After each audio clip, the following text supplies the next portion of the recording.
E aí, meus queridos, eu espero que esteja tudo maravilhosamente bem aí com vocês. E mangás, o primeiro vídeo aqui do canal falando sobre eles, e honestamente eu não tô lendo muito nesses últimos tempos, e esse vídeo ele também não é um aglomerado das melhores obras de todos os tempos, muito menos uma lista pessoal minha. Porém, em todo caso, eu quero compartilhar com vocês algumas obras aí, alguns mangás que eu achei bem interessante, dentre aqueles que eu li por último e alguns outros também que faz um bom tempo, seguindo a mesma metodologia da grande maioria dos outros vídeos aqui do canal, principalmente os de indicação, né, de anime, nesse caso agora de mangá, que eu tento trazer aí uma variedade de gostos para todo o pessoal. Começando com esse mangá aqui, o Kuchigasaki Temu Kimi ni wa, que foi bem estranha a maneira como eu acabei encontrando ele. Eu tava pesquisando um outro mangá, uma outra obra, e eu digitei alguma coisa errada que eu não sei até hoje o que eu fiz. Acabou caindo nessa, eu vi uma página de um dos volumes, me chamou bastante a atenção. Comecei a ler e não parei nunca mais. Aqui a gente tem um romance com uma incrível pegada sobrenatural, mas assim, bem sobrenatural. Em alguns pontos eu até me assustei com a arte que foi apresentada no meio de um romance, porque embora não apareça sempre, ainda assim tem muitas partes até bizarras na obra. E temos várias e várias lendas urbanas japonesas que são criadas a partir do medo coletivo. Ou seja, alguém ficou sabendo sobre uma história de assombração e pouco a pouco ela vai sendo passada de pessoa para pessoa e se espalha tanto que acaba ganhando uma forma física. A lenda literalmente encarna, só que para continuar existindo, ela depende de que outras pessoas mantenham a sua história viva. Se menos gente souber dela, a lenda vai aos poucos desaparecendo até morrer. E quem é a grande lenda desse mangá? A Kuchisake Onna, uma mulher que tem as laterais da boca rasgada até quase a altura das orelhas e que assusta as pessoas perguntando para elas se ela é bonita. Fazendo isso durante muitos e muitos anos, por muito tempo, porém quando aparece para um garotinho do ensino fundamental, as coisas saíram de uma forma bem diferente, porque o garoto se apaixonou por ela e sim, realmente achou ela muito bonita. Anos depois, com o garoto já no ensino médio, a gente tem a convivência deles dois e o início de uma aposta onde eles vão viver juntos durante um ano e caso ela consiga assustar ele nesse tempo, ela vai embora viver sua vida normalmente, porém caso ele faça ela se apaixonar por ele, nesse tempo eles vão se casar. E até aqui nada demais, a lenda urbana até é bem bonitinha e fofinha, só que não se engane porque ela vai voltando aos poucos ali em alguns momentos da história com aquelas características mais medonhas dela, diga-se de passagem, muito bem desenhadas. Além disso, tudo em torno do garoto é uma incógnita que vai aos poucos sendo revelado sobre a família dele, que tem um certo poder e usava as lendas urbanas para fazer alguma coisa, que o garoto tem uma conexão com esse mundo sobrenatural muito maior do que qualquer um podia imaginar, além de várias questões sobre aceitação pessoal, tem bastante drama sobre o desaparecimento ou morte, no caso de pessoas queridas, que dá uma profundidade muito bacana na obra, nesse caso seria falando das lendas, explicação de como algumas delas surgiram, e no meio disso tudo aí sim a gente tem o romance deles. Então, não fica uma coisa pesada só em um ponto mostrando só o romance. Ele tem o romance, tem comédia, tem drama e principalmente esse traçado sobrenatural que ficou muito bom. O segundo mangá, o Choujin X, uma obra de ninguém mais, ninguém menos do que Suishida, o mesmo autor de Tokyo Ghoul, e se você gostou dessa outra obra dele, você vai gostar dessa também, com certeza. E tem muita gente que diz que isso lembra, assim, muito a obra anterior, que tem muitos pontos praticamente iguais, só que na minha visão isso é a descrição certinha de um Boku no Hero. E é literalmente para quem eu indico isso daqui, que quer ter aquela mesma sensação de quando leu ou assistiu o anime, de um mundo com superpoderes, onde tem um garoto que não tem nenhum, conquista, ganha ali um poder e vai ter toda uma evolução, vai entrar para uma escola para aprender melhor sobre essa habilidade dele, vai ter aquelas partes de ação, vai ter também comédia e aquelas partes mais sérias, mais pesadas na obra. Nesse mundo, as pessoas que têm poderes, elas são chamadas de Choujins e são de tudo que é coisa. Tem poder de fogo, fazer uma espada gigante, cobra com um dente humano, tem várias coisas e que tem até um que aparece bastante, que é uma transformação híbrida de humano com algum animal. E é literalmente isso que acontece com o protagonista, que é um garoto comum. O único problema que ele apresenta é ter uma ligação de dependência muito grande com seu amigo, que é extremamente extremamente forte e sempre salva o dia. O negócio todo começa quando, para salvar esse seu amigo, ele acaba tendo que utilizar uma injeção X, sei lá o quê. O elemento X! E acaba ficando com essa aparência aí toda grotesca e muito zoada, só que muito legal também, e às vezes só...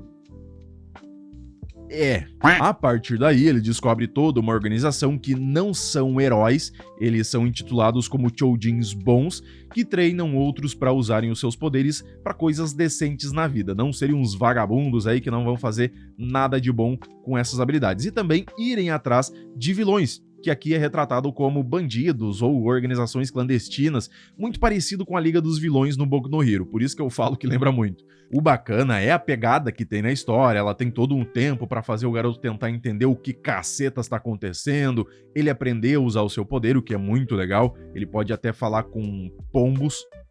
Eu conheço esse cachorro. Também conheço. Eu tenho que lembrar, senão não vou dormir. Pera aí. A gente tem outros personagens muito legais que vão formar um time que a gente vai acompanhar ao longo da obra, as caminhadas deles rumo ao crescimento pessoal de cada um e de mais tretas que vão aparecendo. E agora um mangá que eu não sei se valeria muito a pena colocar nessa lista, porque daqui a pouquinho, agora ainda em 2025, vai estar chegando a adaptação dele.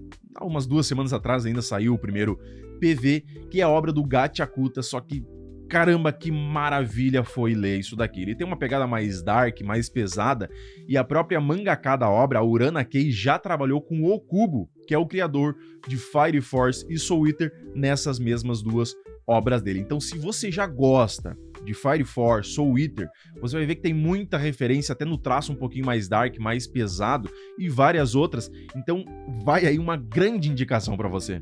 Imagina um mundo onde você vive numa cidade flutuante acima das nuvens, não sabe o que tem na superfície da Terra, e que ali em cima a sociedade ainda é dividida entre os ricos e os pobres. E lógico, o protagonista é um pobretão que adora fuçar o lixo dos ricaços para pegar tudo que ele entenda que ainda possa ter uso. Porém, depois de uma dessas idas ao lixão, quando ele tá voltando para casa, ele se depara com o seu pai adotivo morto e ele é quem recebe a culpa e a condenação de morte por abismo, nesse caso sendo jogado para a superfície da Terra junto com o lixo. E quando tá caindo lá embaixo, tem algo bizarro entre as nuvens, dando mais um toque de suspense e mais uma camada de trama. E quando chega na superfície da Terra, entende que o lixo jogado lá de cima tem todo um sentimento e quando acumulados se tornam monstros. Porém, para derrotar esses bichos, tem humanos ali embaixo, chamados de Givers, que conseguem utilizar alguma coisa bem específica, que para eles tem um sentimento também, e as transformarem em armas. E é aqui que entra toda a questão da criatividade dessa obra,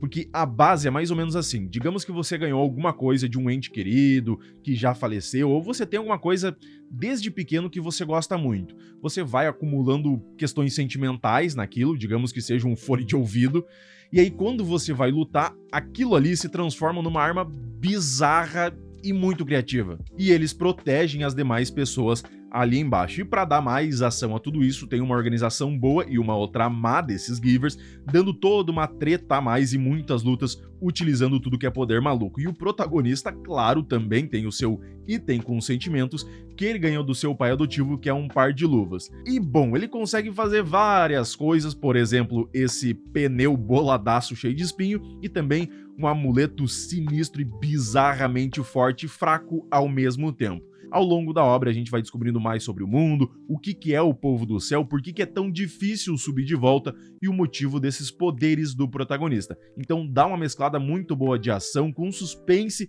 do que tá rolando e uma qualidade artística insana. E por último, Oyasumi Pum Pum, ou Boa Noite Pum Pum, uma obra aterrorizante sem ser de terror. Ela é macabra, sem nem direito ter gore ou alguma coisa assim, e ela é insana, só mostrando a vida normal, vamos assim dizer, das pessoas sobre uma outra ótica. E isso dá uma viagem emocional muito grande, tanto que se você não estiver passando por uma fase muito boa da tua vida, isso é sério mesmo, tá? Não lê isso daqui. Porque o pessoal que foi ver esse mangá e tava feliz, no final ficou incrédulo. Não que ele seja ruim, bem pelo contrário, é muito bom isso.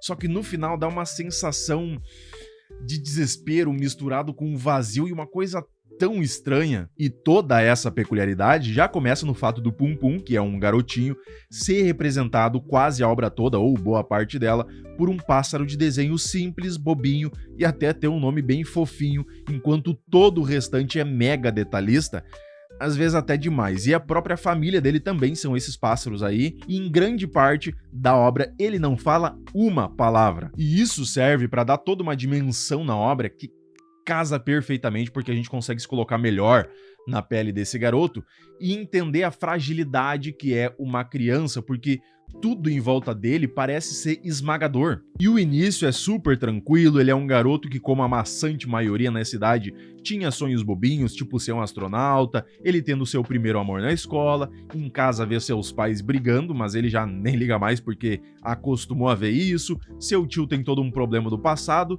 e ele é esse passarinho estranho de capuz aí. E aí a gente começa a perceber que as pessoas em volta dele, principalmente os adultos, começam a agir de umas maneiras muito estranhas. Tipo o professor começar a gritar do nada na sala de aula, ou dizer que se alguém não fizer uma tarefa lá em específico, ele vai quebrar o seu pescoço. Isso de uma maneira feliz, o que dá uma comédia bem ácida e já esquisita.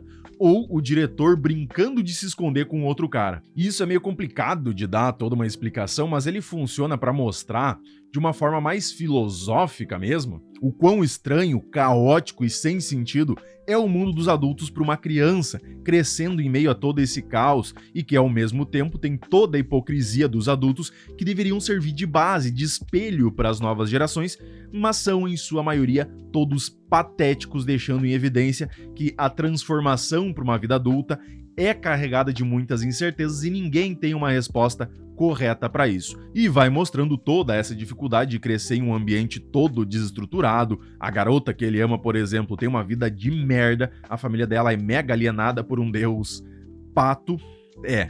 O divórcio dos seus pais, sentimento de culpa por coisas que ele não pode controlar, as suas falhas pessoais, ninguém explicou pra ele como devem ser encaradas, a não ser com violência, que foi o que ele literalmente viu a vida toda. A solidão de parecer estar solo numa caminhada pro desconhecido, no caso o futuro, sem resposta pra nada, toda hora é uma tragédia aqui e outra ali. E isso vai mudando a forma como ele é representado na obra, ganhando um corpo, mudando um pouco a cabeça, ficando alguma coisa um pouco mais dark, mais pesada. E isso por causa de uma confusão mental, uma distorção dos sentimentos e uma decadência emocional e até existencial imensa, fazendo ao longo da história o garoto simples, sonhador com um nome fofinho e aos poucos se tornando alguém desolado, tendo a sua personalidade manchada por atos questionáveis e destrutivos tanto para si quanto para as pessoas ao seu redor.